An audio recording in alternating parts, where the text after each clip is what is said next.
Bonsoir à vous. Merci d'avoir choisi Téléclub pour le temps additionnel consacré aux deux rencontres de cette soirée de football suisse. On passe le week-end en compagnie de notre consultant. Bonsoir Claude Riff. Bonsoir Elodie. Merci d'être avec nous. On retiendra évidemment de cette soirée la déception du FC Sion du côté de Tourbillon, vaincu par le FC Bâle alors que les hommes de Yakin menaient au score à la mi-temps. Ils n'y parviennent toujours pas à domicile. Un 30e match sans victoire pour les Valaisans contre le FC Bâle en championnat. La dernière victoire remonte au 1er mai 2011. Et alors que 4 équipes sont désormais en vacances, on écoutera dans la prochaine demi-heure le bilan dressé par le président valaisan Christian Constantin. Bilan du premier tour, ambition évidemment pour le deuxième. On attaque tout de suite avec l'autre match de cette rencontre qui se disputait ce soir dans l'Oberland entre le FC Thun et Grasshopper en première période. Ce sont les Sauterelles qui ont largement dominé avec plusieurs actions, aucune en faveur de Thun. On découvre celle-ci de la 24e avec le portier Guillaume Fèvre qui a encore fait un match parfait ce soir. 44e minute de jeu. Fèvre à nouveau avec un double arrêt sur Ayeti. Et le score qui restait nul et vierge à l'heure du thé, alors qu'on revoit le ralenti et le bon travail de Guillaume Fèvre qui s'était déjà illustré précédemment dans cette rencontre. Après la pause, encore une action zurichoise avec Lavanchi qui combine avec Puzic. Non, c'est une action tounoise, autant pour moi de la 59e. C'était la plus grosse opportunité de cette partie avec Facchinetti. C'est Lindner cette fois-ci qui s'est détendu.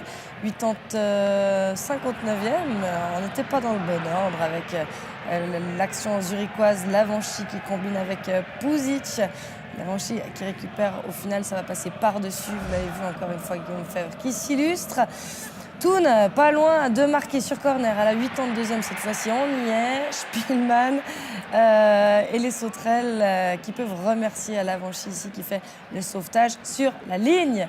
Les Oberlandais qui vont finir par trouver tout de même le chemin à défiler. C'est à la 85e après le service de Glarner pour son capitaine Ediger, dévié par le malheureux Diani. 7-1-0 alors que franchement les Oberlandais n'avaient pas montré grand-chose dans cette partie. Ils parviennent encore une fois à renverser la vapeur dans le dernier quart d'heure. Et une dernière action à vous montrer à la 87e avec Spielmann qui perd son duel contre Lindner. Un ballon qui va finir sur la transversale. On en reste là pour cette rencontre. Et c'est encore une victoire à mettre au crédit du FC Thun. Qui gagne encore 3 points alors que franchement, Claude, ce soir, il n'y avait pas grand-chose du côté bernois. Mais finalement, grâce au mental et à la force physique, on parvient à s'imposer en fin de match. Voilà, et puis effectivement, c'est un peu un coup de dé. C'est quand même 6 matchs, 10 points pour le FC Thun dans les 6 derniers matchs. Donc, ils tiennent quand même bien la route. Et puis, comme d'habitude, sur 4 buts, ils en mettent 3 en deuxième mi-temps. C'est 27 en deuxième mi-temps, c'est 9 en première mi-temps. Donc, on sait que les deuxièmes mi-temps de Thun sont toujours très dangereuses. Ils finissent toujours très bien leur match. Et puis là, effectivement, c'est bien pour Neuchâtel-Xamax. Tant mieux, puisque Grasshoppers n'y arrive pas. C'est 18 matchs, 17 points. C'est quand même pas un point par match pour Grasshoppers, qui devra certainement se renforcer, qui va réagir cet hiver. Et là, ça va être important pour eux. Qui vont passer donc l'hiver à la place de barragistes. On va écouter une réaction du côté du FC Thun. C'est celle de Michael Facchinetti au micro de Mike Perez. Michael Facchinetti, une victoire difficile, mais vous êtes allé la chercher celle-là jusqu'au bout de vos forces. C'est clair, c'était un match très difficile. C'est le dernier match avant la trêve. Les batteries sont un peu à plat. On a essayé de donner le maximum. C'est vrai que première mi-temps, on a eu un peu de peine à rentrer dans le match, à imposer un peu notre jeu. Mais heureusement, sur la fin, ça a payé notre travail. Je pense qu'en deuxième mi-temps, on est bien mieux rentré dans le match. Et c'est comme depuis le début de saison, je pense qu'on est bien meilleur dans les deuxièmes mi-temps. Et puis cette fois, on l'a confirmé. Surtout, on a les 3 points. Et puis c'est important avant la trêve. Et ça vient conclure un premier tour incroyable du FC Thun. Vous vous attendiez à vous retrouver avec autant de points après 18 matchs? On ne s'est pas fixé d'objectif. C'est clair que nous, on voulait engranger un maximum de points, prendre match après match et après voir où on sera. Et c'est vrai que là, on a un peu la réussite d'un côté, chose qui nous a peut-être fait des défauts à quelques moments, je dirais, la saison passée. Et je pense que là, on est sur une bonne lancée. On a pu tenir, on a surtout gardé une certaine constance. Et c'était quelque chose qui était très important. Et voilà. Ça veut dire qu'on peut se fixer des objectifs un peu fous pour le deuxième tour? On va pas parler de choses qui sont encore trop utopiques. Je pense qu'on va prendre, comme on a fait match après match, déjà maintenant bien recharger les batteries et surtout après revenir, faire une bonne préparation pour attaquer cette deuxième partie de championnat qui sera la même chose pour nous. Merci, bonne pause, bonne fête. Merci, pareillement. Les joueurs du FC Thun qui partent en vacances donc avec le sourire aux lèvres grâce à cette victoire devant leur public. Que doit viser Claude Thun pour le deuxième tour ? Mais de continuer comme ça, je pense qu'effectivement, ils ne doivent pas se consacrer au classement. Ce n'est pas le plus important. Donc, ils font de la pub pour votre émission du lundi, match après match. 2 fois, il en a parlé. Mais en fait, c'est vrai, c'est ça. C'est la base même, surtout d'une équipe comme Thun, c'est de faire match après match, de s'occuper au mois de mars, au mois d'avril.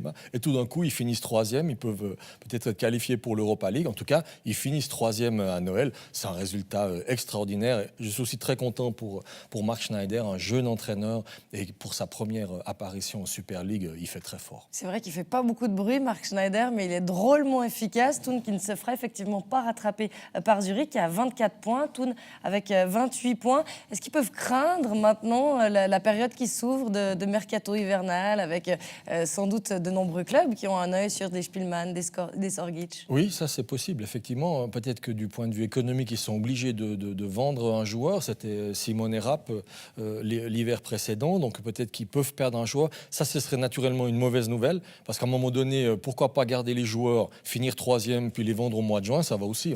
Et c'est peut-être même encore un chiffre supérieur. Et puis collectivement, l'équipe a atteint quelque chose. Donc c'est toujours sur le marché des transferts. Je ne peux pas mettre à la place des présidents. Tout d'un coup, pour la survie, il faut le faire. Et Thun doit bien sûr le faire, trouver des joueurs inconnus et faire une revente naturellement bénéficiaire pour eux, pour subsister, parce que le budget est quand même toujours très très serré et chaque billet de 1000 francs compte là-bas. Absolument. Marcus Luthi, le président du FC Thun, qu'on entendra d'ailleurs demain dans l'heure de jeu pour faire un bilan. On se souvient qu'il était en grande difficulté financière la dernière fois qu'il s'est exprimé sur notre antenne. Thun qui va mieux justement grâce à la vente de Simone Rapp. Je voudrais juste faire une petite parenthèse à ce sujet-là avec vous, Claude Riff, qui suivait attentivement la Challenge League. Vous avez sans doute entendu parler des rumeurs qui évoquent 6 noms de joueurs lausannois qui sortiraient du contingent pendant la pause. Votre réaction par rapport à ça? Mais Simone Rapp. Ce n'est pas une déclaration officielle du Lausanne Sport ni de l'entraîneur. Donc voilà, c'est une déclaration de journal habituel de Zurich. Est-ce qu'il faut vraiment le commenter? Je pense qu'il faut faire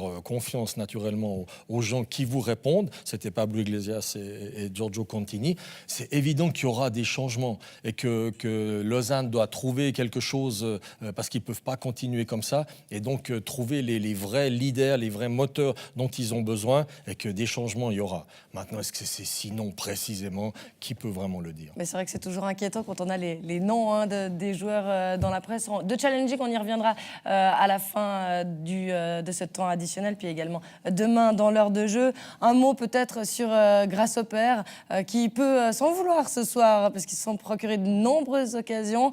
Ils peuvent dire merci à l'Avanchi, et puis ils doivent être un peu fâchés contre Guillaume Fèvre, qui s'est vraiment montré ce soir impérial. Oui, impérial. Mais on en a parlé avant le match. Le meilleur buteur a marqué 3 buts à Grasshopper. Ils ont 2 buteurs à 3 buts. Donc le remplaçant Salanovic à Thun, il en a marqué 4. Le défenseur en a mis 4. Et puis il y a Sorgic qui est combien? Il a 11 buts. Donc voilà, on est très loin du standing de Grasshoppers. Et c'est impossible pour un entraîneur de vivre, d'avoir une équipe 18 matchs et les meilleurs buteurs, c'est 3 buts. Donc vous êtes en difficulté. Comme si vous encaissez 2 buts par match, vous êtes en difficulté. Si vous n'en mettez pas, c'est la plus mauvaise attaque du championnat. Alors voilà, Grasshoppers est à sa place. Mais on sait quand même que c'est un club qui a les moyens de réagir. Il y a quand même eu la votation pour le nouveau stade. Je pense que c'est un catalyseur extraordinaire. Et si tout d'un coup, il y a des problèmes financiers avec un nouveau stade, la construction, il y a des gens qui vont s'intéresser au FC Zurich et à Grasshoppers. Je vois mal Grasshoppers ne pas réagir très fortement cet hiver parce qu'ils sont en danger. Parfait, on en reparlera évidemment à la reprise début février. Décrocher une 4e victoire devant son public, voilà l'objectif que le FC Sion s'était fixé. Une 4e victoire, ça fait pas beaucoup, il n'y avait que 3 victoires à Tourbillon pour le FC Sion, qui recevait ce soir donc Bâle, contre qui il n'avait plus gagné depuis 28 matchs en championnat. Et donc ce sera un 30e, je vous le disais, en ouverture de ce temps additionnel. Pourtant, après la demi-heure de jeu, ce sont les Valaisans qui sont parvenus à ouvrir la marque grâce au duo d'attaque Casami-Adrian. C'était le premier tir cadré du FC Sion et un premier but, Claude. Une attaque rapide, très bien faite, très bon timing de course et de passe. Et puis une frappe violente, sèche au premier poteau, qui normalement a un très bon gardien comme Omlin l'est, et normalement une frappe arrêtable. Regardez le très bon timing, ces courses croisées dans le dos de la défense. Et là, pas du tout volé. Bâle s'est montré dangereux, notamment par ce coup de tête, une autre fois aussi, mais pas du tout volé. Donc c'était pratiquement égalité dans les opportunités, les tirs et les occasions de but. Mais tout de même très peu.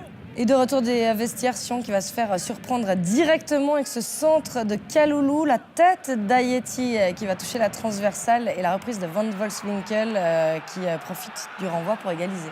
Un assist d'un vrai ailier, Kaloulou, qui est tellement explosif. Regardez, parce que Abdeloui, c'est pas facile de le déborder. Magnifique centre. Et puis un geste d'attaquant de Ayeti, un deuxième geste d'attaquant de Volswinkel. Et là, on se dit que la partie va être tendue entre deux équipes qu'on sentait vraiment beaucoup plus électriques dans la deuxième période. Oui, bien sûr que le but, le 1, a changé un peu la donnée parce que le 1-0 était parfait, je dirais, pour le plan de Yakin, puisque Sion excelle dans les balles arrêtées offensives et dans les attaques rapides. Donc en menant 1-0, Bâle va se découvrir et c'était des opportunités, des occasions pour le FC Sion. Mais la 47e, déjà, les choses ont changé. 1-1. Nouvelle frayeur dans la défense sédunoise, c'était la 50e minute avec un coup franc botté par Soufi et puis Naïtske pas loin de tromper son gardien, ça finit sur le poteau, Claude. Et on a vu quelques défenseurs qui ont pratiqué de la sorte. C'est toujours dangereux quand on vient tacler en direction du but. Et là, Fickencher fait un magnifique arrêt. Coup sur coup, deux occasions valaisannes. La première à la 55e avec Bamert qui va parvenir sur le côté droit à éliminer son vis-à-vis et d'enrouler une frappe. Omlin qui s'interpose. On réclamait ici côté valaisan un penalty pour cette main dans la surface. Non, mais c'est une main. Regardez, ça touche d'abord le pied, ensuite ça rebondit sur la main. C'est absolument, totalement involontaire. Et le coup franc de Casami 2 minutes plus tard, Naïtske est trop court, il ne parvient pas à toucher ce ballon. Voilà, ça c'était très dangereux, ces ballons qui passent, qui sont entre la défense et le gardien de but. Regardez Naïtske, il ne manque pas grand-chose. C'est normalement la spécialité du FC Sion. Je pense que Bâle les craignait à raison. Et donc le FC Sion aurait pu de nouveau mener au score, mener 2-1. C'était une bonne réaction et des bonnes minutes pour le FC Sion. Absolument, qui peut s'en vouloir de ne pas être parvenu à concrétiser, puisqu'on va changer de côté à la 70e minute, avec une frappe de Kemert repoussée par Naïtske. Et c'est Okafor qui va pouvoir se mettre en position pour armer une frappe. Fickencher, cette fois-ci, à la parade. Voilà, c'est le jeune Okafor, 18 ans, qui se crée cette occasion de but. Mais le FC Sion ne tient que 10 ou 15 minutes, malheureusement. Et là, Bâle a retrouvé ses esprits, s'est montré de nouveau dangereux. Et on n'a pas senti vraiment la pression des Valaisans comme on aurait pu l'imaginer. Et là, c'est cette fameuse balle arrêtée, ce corner sur lequel Bâle va prendre l'avantage. On se posait la question de l'éventuel hors-jeu de Widmer. Alors non, l'image le prouvera, mais déjà le piège du hors-jeu, il se joue pratiquement plus, c'est tellement dangereux. Regardez, c'est que Widmer n'est pas du tout hors-jeu. Ayeti, oui, tout à droite de l'écran, mais pas Widmer. Et là, c'est vraiment naïf, tout le monde monte sans regarder les joueurs de Bâle, sans se situer. Et cette dernière balle arrêtée avec Dimitri Oberlin qui sauve le FC Bâle de l'égalisation. Ça n'aurait pas été vraiment un vol, et le 2-2 aurait été correct, et puis voilà, c'est Oberlin, l'attaquant de pointe qui sauve la situation. Je pense que chaque équipe méritait un point. Mais voilà, c'est 3 points pour Bâle, 0 pour le FC Sion, c'est le football. Ben oui, c'est le jeu, ma pauvre Lucette, comme on dit. Mais finalement, le FC Bâle qui se rassure avec cette deuxième victoire après Zurich. Même si le score n'est pas forcément représentatif et que les deux équipes auraient mérité un point, compte tenu de la crise et de toutes les rumeurs dont on parle, ça fait du bien à Marcel Koller et à sa... Vous avez raison, on en a parlé à la mi-temps. Effectivement, le FC Bâle qui a besoin de retrouver ses esprits, qui a fait un très bon match à Bâle, qui a quitté son public sur un bon match contre Zurich en gagnant 2-0, qui gagne en Valais, et donc qui finit par les 6 points, qui finit en tout cas deuxième du classement. C'était quand même un minimum pour le FC Bâle. Donc ils ont, je dirais, limité les dégâts, parce que ça aurait pu être bien sûr pire. sortir et avoir une énorme crise. Là, tout de même, le FC Bâle devra réagir, devra trouver des joueurs. Et surtout, Marcel Koller maintenant connaît ses joueurs, faire une bonne préparation pour de nouveau recoller. Non pas gagner le titre, il est joué à 95%, si ce n'est pas à 99%, mais bien faire un très bon printemps pour après faire de nouveau une saison 2019-2020 où le FC Bâle est de nouveau en lutte à égalité avec les Belges. Pour le piment de ce championnat, évidemment, ce serait bien. Réaction valaisanne aux côtés d'Alain Rohrbach à Tourbillon, c'est celle d'Adriane. Adrien, fin de série, ce soir contre le FC Bâle, on a quand même le sentiment que ce résultat il est un peu sévère pour vous. Ouais, franchement, je pense qu'on n'a pas mérité la défaite ce soir, mais le foot c'est comme ça, on perd un match en 5 minutes, 6 minutes. Et ce soir, on a fait un bon match, franchement. Mais malheureusement, on a pris 2 buts. C'était un peu chiant pour nous, mais il faut qu'on change un peu ça l'année prochaine. Qu'est-ce qui est toujours difficile contre le FC Bâle?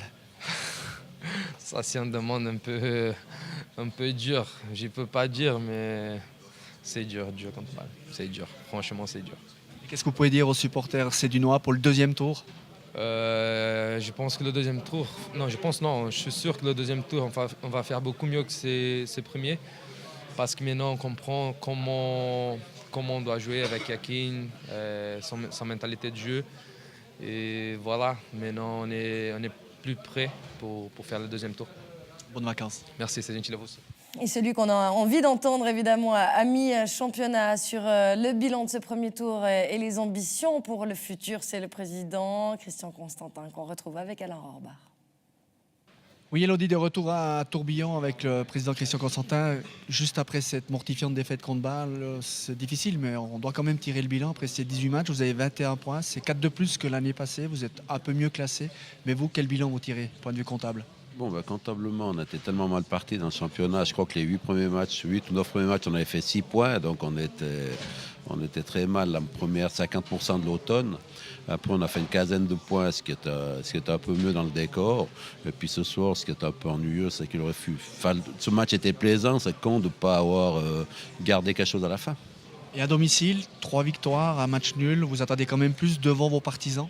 Oui, mais le problème, c'est qu'on s'aperçoit que toutes les équipes ont un peu les mêmes problèmes, puisque les matchs à la maison et les matchs à domicile s'équilibrent un peu au niveau des résultats. Donc, en jouant beaucoup les uns contre les autres, il y a beaucoup moins de surprises qu'à l'époque. À l'époque, tu venais une fois dans l'année et puis le cycle commençait la saison puissante, la saison suivante. Maintenant, quand tu joues 2 fois dans le 50% en plus, tu as plus d'habitude.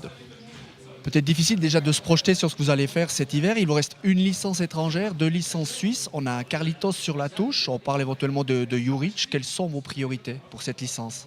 Je ne sais pas de qui c'est Juric. Lucerne. Non, je ne sais pas. C'est vous qui m'en parlez, mais je ne suis pas intéressé à... Et du coup, avec cette licence, Carlitos, c'est éventuellement quand même un renfort dans l'effectif? Mais le problème de Carly, c'est que c'est un problème de fin de carrière, un problème de blessures qu'il a eues qui sont quand même relativement toujours ennuyeuses. Donc, est-ce qu'on peut prendre ce risque-là? Je ne pense pas reconstruire l'équipe du futur à Carlitos. Donc, j'imagine qu'on peut prendre la licence pour quelqu'un d'autre. Et puis après, les 2 nationaux, aussi, on va regarder ce qu'on va faire. Mais en l'état, on peut pas... Ce soir, on était dans le match de Bâle, on n'était pas plus loin que ça. Vous avez 4 semaines de vacances. Mourad Yakin semble quand même trouver son ossature. Vous restez confiant avec votre jeune équipe pour le deuxième tour? Non, mais l'objectif cette année, c'est de faire grandir cette équipe. Alors, quand je vous dis tout à l'heure qu'on a les 8 premiers matchs, on a fait 6 points, c'était trop peu. Les 8 ou 9 suivants, les suivants, on a monté à 1,5 point de moyenne, c'est un peu mieux. Maintenant, l'objectif du printemps, c'est quand même de continuer à faire progresser cette équipe dans le but du prochain championnat, bien sûr. Et puis celui-ci, parce que les places européennes sont toutes les unes sur les autres, à l'exception de la première. Et puis, on a la coupe qui se dessine pas mal. La dernière question justement sur le point de vue européen, vous avez ce recours toujours, cette suspension de l'UEFA. Qu'est-ce que ça vous inspire pour le deuxième tour? Vous en êtes où dans cette recours? On a un recours, j'en sais rien, vous savez, avec l'UEFA, et puis on voit que les règles sont un peu différentes si tu as un grand club ou un petit club, mais je n'ai pas de réponse à cette question-là. Merci, monsieur. Je vous en prie. Christian Constantin qui met les mauvais résultats à domicile sur le compte de l'habitude de la réception des différentes équipes. Vous le rejoignez, Claude? Ce qui est assez étonnant, j'ai regardé une statistique sur les buts, il y a presque autant de buts marqués par l'équipe qui reçoit que l'équipe qui vient à l'extérieur. Donc c'est vrai que ça confirme que tout le monde... Mais tout de même, d'être à la maison fort et faire la différence, Young Boys le fait, normalement Bâle le fait. C'est vrai que normalement on devrait, je dirais, gagner 60-70% de ses points à la maison. C'est quand même notre public, c'est là qu'il y a les sponsors, les publics, les supporters. C'est là qu'on doit faire la différence. On ne peut pas faire n'importe quoi à la maison. Autant à l'extérieur, quelquefois, on peut jouer, on peut bloquer, mais à la maison, il y a quand même une responsabilité à faire à ses propres spectateurs. Et là, en faisant que 10 points, le FC Sion a quand même un potentiel de faire 15 ou 20 points à la maison. Il y a 10 journées, les Valaisans étaient derniers du classement. Finalement, Christian Constantin est légitime dans le changement d'entraîneur qu'il a opéré assez rapidement. Ça, je ne sais pas, parce que vous savez, quand il y a eu tellement de changements d'entraîneur, je ne sais plus quand on est légitime ou on est illégitime. À un moment donné, on voit que les clubs qui réussissent, c'est quand même les clubs qui ont une certaine stabilité, en tout cas dans tout l'environnement.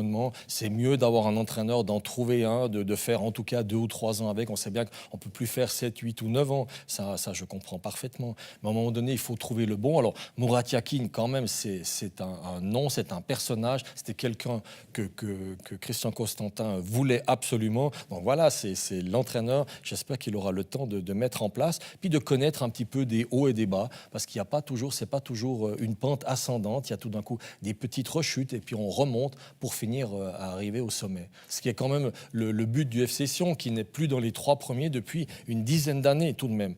Et c'est un budget important, c'est un club important. On voit chaque fois, ce sont des joueurs prometteurs. Il y a quand même quelque chose qui existe. Il y a une âme, il y a un public. On sait qu'à Tourbillon, il se passe toujours quelque chose. Donc on aimerait que cette équipe, de nouveau, une équipe romande, puisse de nouveau aller se battre avec les équipes suisses-allemandes, sans faire, bien sûr, de favoris absolu. S'agissant des profils que le FC Sion doit recruter au mercato d'hiver, Christian Constantin dit qu'il n'en parle, qu'il n'y pense pas encore, mais c'est évidemment déjà dans un coin de sa tête. Oui, mais ça, c'est surtout en faisant venir Murat Yakin, qui a maintenant un nombre de joueurs important, parce qu'il y a un nombre de joueurs très important. Il faut en faire partir, à votre sens ? Alors, certainement, parce qu'on ne peut pas faire de l'entraînement à 28, 30 ou 32 joueurs. Bon, on a parlé de Lausanne tout à l'heure, c'est qu'effectivement, à un moment donné, c'est bien de recruter, mais tout le monde a un contingent énorme. Et puis, si vous recrutez, vous devez aussi trouver des solutions pour les joueurs dont vous n'avez plus besoin. Donc voilà, ça doit être un win-win entre les joueurs et entre le club. Maintenant, c'est surtout aussi, il y a des très jeunes joueurs. Déjà, la progression des jeunes joueurs, des jeunes étrangers dont on a parlé. Est-ce que Thomas, ce serait bien quand même de le garder ce printemps encore ? Enfin, si je suis un supporter du FC Sion, j'espère qu'il va rester encore et s'étoffer. Vous y croyez ? Je ne sais pas. Ça, c'est très difficile à répondre. Mais voilà, c'est déjà les joueurs que l'on a, ils ont un potentiel.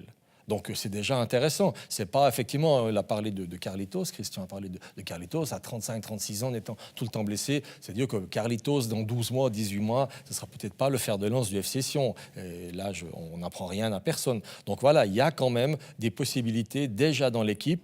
Et puis quand on fait venir quelqu'un, ça me frappe toujours, mais quand on fait venir quelqu'un, moi j'aimerais qu'il soit plus fort que ceux qui sont là. Mm-hmm. Et on voit plein de joueurs arriver qui ne sont pas plus forts. Alors un jeune sur lequel on mise, oui, alors si on l'a fait, mais maintenant si un joueur qui vient, c'est vraiment quelqu'un qui est plus fort que ceux qu'on a vus tout cet automne en Valais. Bon, on sait que pendant le mercato hivernal, c'est assez compliqué. Hein. C'est peut-être plus dans le mercato estival qu'on trouve des grandes pépites. Voilà en tout cas pour ce bilan. On en reparlera demain, bien sûr, dans l'heure de jeu. On va récapituler les scores de cette soirée avec Sion qui s'incline devant son public pour cette clôture sur le score de 2-1 en faveur de Bâle. La victoire de Thun en fin de match, 1-0 contre Grasshopper. Et puis les 3 dernières affiches de Super League en 2018, Xamax IB, Lucerne Saint-Gall et Zurich Lugano. Au classement, aucun changement, si ce n'est que Bâle et Thun ont pris tous les deux 3 points supplémentaires. Le podium donc de cette pause hivernale est désormais confirmé. Et puis Grasshopper est sûr de passer l'hiver à la place de barragiste, tandis que Xamax détiendra la lanterne rouge jusqu'à la reprise.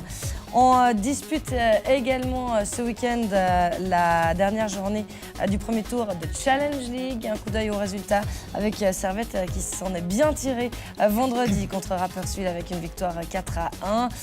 Haro va mieux, va très bien, victoire sur la pelouse du néo-promu Kriens 2-1. Et puis demain, le choc de haut de classement entre Ville et Lausanne. Chiasso reçoit Winterthur. Et Schaffhouse se déplace à Vaduz. Un coup d'œil au classement. Pas de classement de Challenge League. Oui, absolument. 37 points pour Servette qui creuse l'écart avec 10 points de plus que le Lausanne Sport. En fin de tableau, rien à signaler. Rapperswil, Kriens et Chiasso. Puis Haro qui va de mieux en mieux. 23 points et la 6e place. Voilà pour ce qui est de la Challenge League. Claude Riff, merci d'avoir été avec nous ce soir. On se réjouit de vous retrouver demain. On fera encore le bilan des autres équipes. Les 6 encore en lice qui partiront donc en vacances demain soir. C'est la fin de ce temps additionnel. On se donne rendez-vous demain 15h30 donc pour l'avant-match de la rencontre entre Neuchâtel Xamax et Young Boys à la Maladière. Merci d'avoir été des nôtres ce soir. Merci à l'ensemble de la rédaction et à l'équipe technique et à Régis Berisville pour la production de cette émission. Passez une douce soirée. À demain. Salut.